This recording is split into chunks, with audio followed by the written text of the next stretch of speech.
What is going on, guys? My name is Fernando Herrera, and in this video I'm going to be sharing to you why I decided to close a tire store that I just opened 3 months ago, as well as end a partnership I had with some people with that specific tire store.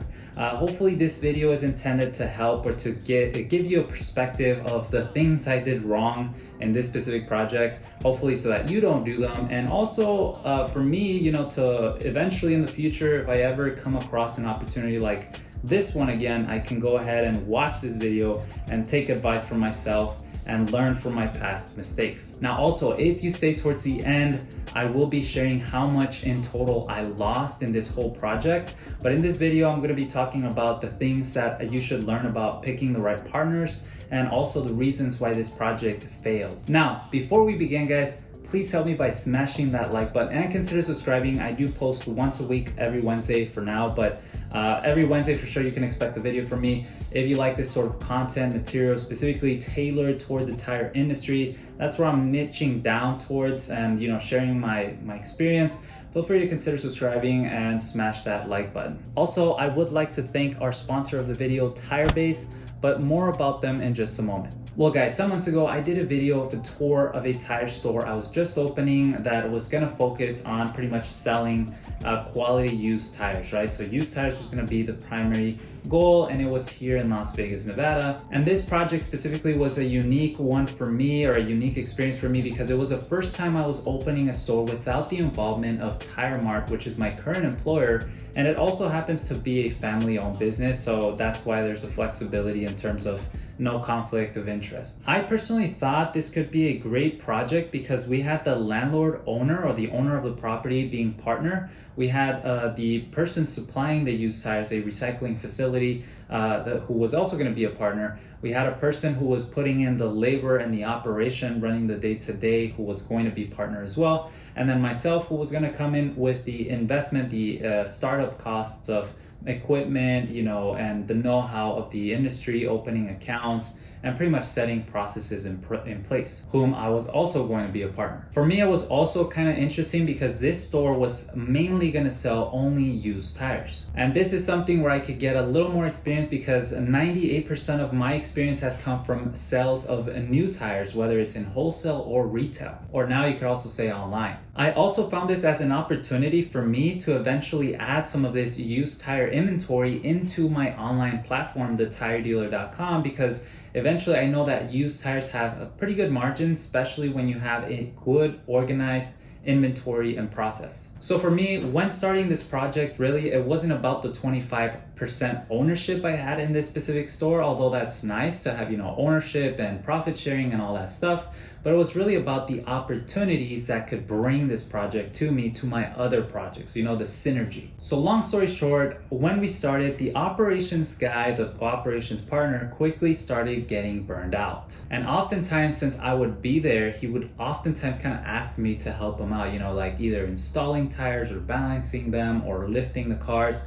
And this building also wasn't equipped to be a tire shop. It used to be a dealership. And so we didn't have a specific bay. We didn't have anything in terms of, the building wasn't accommodating for a tire shop. So we had to work outside in like 115 degree weather. And it was really tough in a way. So oftentimes I would help this operations partner, we'll just call him the OP guy. I would help my OP guy, just kind of not bail him out, kind of help him out with the workflow. But oftentimes that would also kind of put me behind on my own personal projects. Now that was one problem. The other problem was that we literally had a tire shop next to us, right in front of us, I should say.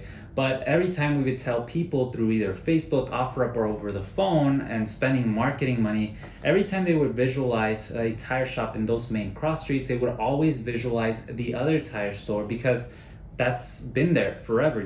This other tire shop was a dealership, so they didn't know it was us. So sales started to slow down, and they were really slow. And we noticed that the other tire shop was the one that was taking most of our sales. And finally, one of the biggest problems too was the communication with the landlord, one of our partners, who was also going to be getting a 25% instead of rent.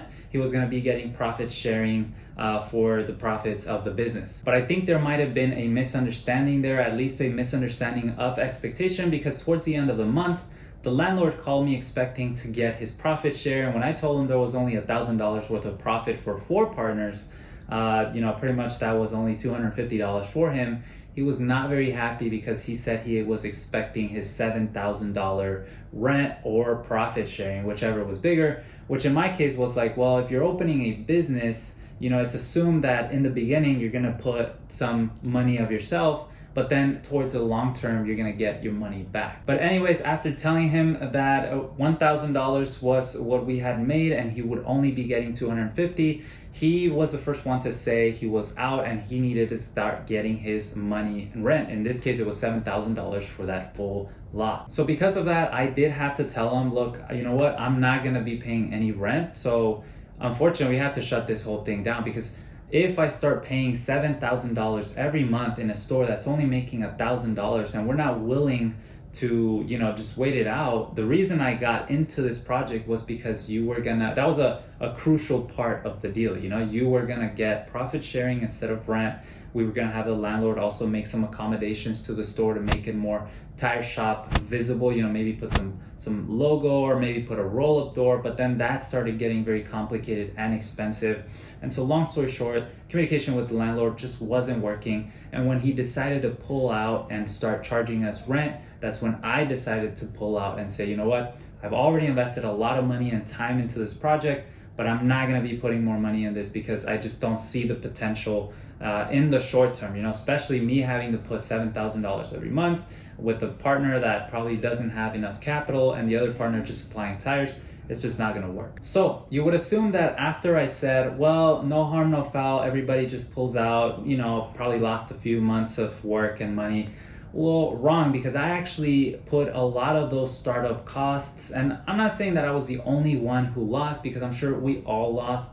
For example, the OP, the operations guy, he didn't get paid for a good month and a half, and he only got $250 looking towards the future, too, as well. The landlord, for example, he could have gotten $7,000 and instead he only got $250. So he probably didn't get much as well. And for me, I had to buy some machines, or I had to borrow some machines from Tire Mart who they weren't using, but I had to pay transportation. I had to pay people to come and help me set up the shop. I had to pay to get all the electrical work done. I had to pay for the licenses. And so there were a lot of operational startup costs that when you open a business, you have to pay. And all that money was coming from my pocket. Again, towards the end, I'm gonna share how much I lost. You take a guess right now, maybe put a comment right now and just guess how much money I lost. But I'll share that towards the end of the video. So now, in summary, the whole project was a flop. And honestly, for me, it hit me kind of personal. It hit me kind of hard because everyone in Vegas knew that I was opening that store. And it's kind of like that personal pride sometimes that you have, that you're opening a store, everybody's watching, and then suddenly 2 months later, you have to shut down, close, and you look like a complete failure, But at the end of the day, I don't let that kind of dictate how I feel, but it kind of did still take a bit of a toll on me. It was a bit, difficult for me. I wouldn't say I got depressed, but I did get pretty upset and sad for a couple of days, maybe even a week, where I was just, not feeling like myself. But now the next part of this video, I want to share with you guys the mistakes. I want you to learn of my mistakes, and hopefully if you are ever presented in a similar situation, you could go back and watch this video and just reference my own advice, because this is something I would follow from now on.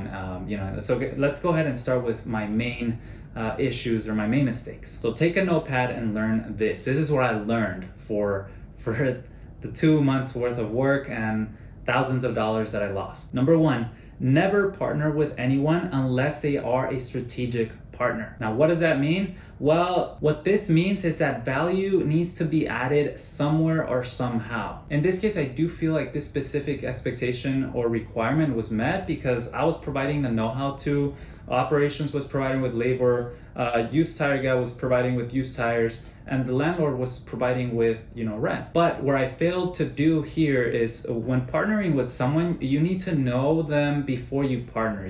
Don't get into a partnership without you knowing someone. You have to know someone a little bit better, and not just personally, but in the business sense. So How do they conduct their business? Are they someone who are always changing their mind? They're changing plans, or are they consistent? Do you like the way they run their business? Are they efficient?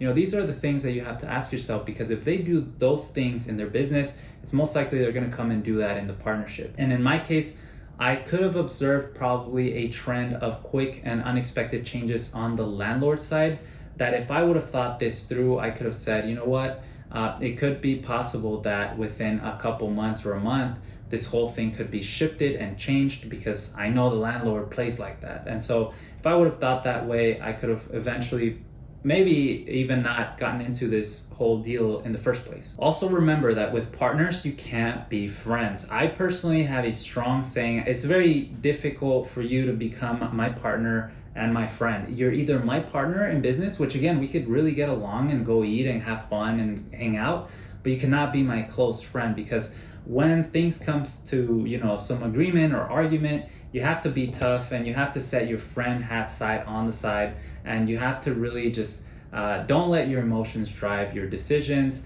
And sometimes some friends, I'm not saying all of them, some friends can get a little bit hurt if you're too direct, or if you are always knowing when to wear your business hat on and your friend hat on. Now, the second mistake would be getting agreements. I did not have any sort of agreement with the landlord, with OP, with nobody.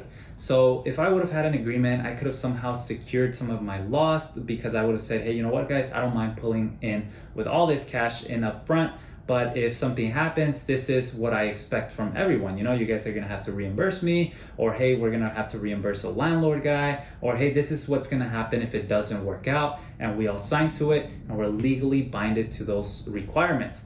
But when you don't do an agreement, everybody just changes on you, everybody just leaves, and that's not cool. At the end, I did have to give some tire machines that I wasn't using, or that I bought that weren't working very well, to the landlord to kind of compensate for his rent, just to kind of keep that relationship good with him, because I don't want him having a sour aftertaste with me, because you never know when another opportunity might come where him and I could potentially not work together, but have an opportunity together. Now, the third mistake we're going to be talking about is not to overextend yourself. This is a weakness I personally have, and it's always finding opportunities in something. Like, oh my God, I could get these printed vouchers so cheap, I can maybe start selling them to people. And oh my God, I'm really good at importing stuff. Maybe I could become a freight forwarder and start business with that. And so, start doing business of everything. And if you have the resources, and if you have people who you can delegate and trust, and just the capital, then go ahead and do that. But for me, I personally have been feeling that every time I overextend myself with either different projects or different type of new business, I oftentimes distract myself from my main business, and then I end up losing money and attention and momentum, which costs me a lot more. So in this case, I would just recommend, or at least for myself, just focus on one thing. If you're doing all right, and if you're doing good, and if you see the potential in what you're doing, just keep focusing on what you're doing. Instead of putting 5-10 hours here, 10 hours there, 10 hours there, just focus all your time and energy and effort into one single project, and I can guarantee you it's gonna pay off. So well, at the end, that's the 3 mistakes I would just recommend you carefully analyze anytime you're gonna go and walk into a partnership or open a new project with some partners. But I was really upset. Like I said, I took some days off. I took even a trip, I believe, just to kind of get my mind off. I think it was a cruise. I think, yeah, I'll have a picture and I'll show you guys. But just to get my brain out of that negative vibe. But now, if you have made it towards the end of this video, the amount of money I lost, which wasn't much, you might think it was more, but I actually only ended up losing about $6,000 and 2 months of work.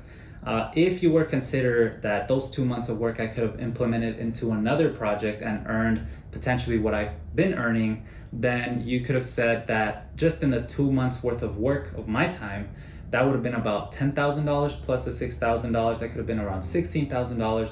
But I'm not going to get into that, because in reality, it is what it is. I only technically got $6,000 out of my pocket and spent them and threw them in this masterclass, which hopefully will teach me in the future what not to do when opening a store. But ever since that, we cleaned up the store, we shut it down, I terminated the licenses, And now we're just focusing ourselves in to our drop shipping business, selling tires online, wholesale, and of course TireBase, which is the sponsor of this video. It's a point of sale system for any tire shop out there, whether you're small or big. It has a lot of features, and we're finally launching a beta release, but very soon we're gonna be having the final product. I'll be leaving a link below if we already have a site, but plans start at $59.99 per month for each store, and then they grow as your business grows, you know? So it's honestly a program that should cost about $300 to $400, but I really want all the smaller tire shops that are just starting out to have the ability to have a really good point of sale system to scale their business up, you know, whether it's a website for your customers so that they could place orders online, or having the ability to sell nationwide your inventory, things like that that are going to be within TireBase. And so again, thank you so much TireBase for sponsoring this video. Again, that's all for today, guys. I hope you guys enjoyed this video. If you did, please help me by smashing that like button, subscribe. I'll see you guys again next time. Peace.